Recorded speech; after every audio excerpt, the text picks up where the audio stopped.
কেরানীগঞ্জে বুড়িগঙ্গা নদীতে রহস্যজনকভাবে ৪ জনের মরদেহ উদ্ধার করেছে পুলিশ। শনিবার দুপুর থেকে সন্ধ্যা পর্যন্ত ৬ ঘণ্টার ব্যবধানে একে একে ৪টি লাশ ভেসে ওঠে নদীর বিভিন্ন স্থানে।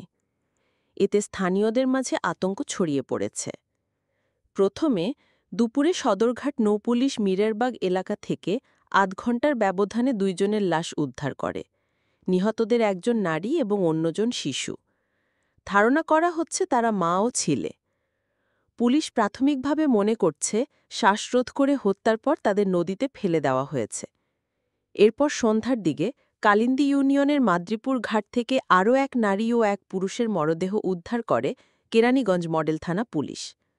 তাদের বয়স যথাক্রমে আনুমানিক ৩০ ও ৪০ বছর। দুজনের হাত একে অপরের সাথে বাঁধা ছিল। ধারণা করা হচ্ছে মৃত্যুর ঘটনা ঘটেছে ২ থেকে ৩ দিন আগে। মরদেহগুলো শনাক্ত করতে ফরেনসিক টিম কাজ করছে। এ ঘটনার পর নদী তীরবর্তী এলাকা জুড়ে দেখা দিয়েছে তীব্র আতঙ্ক।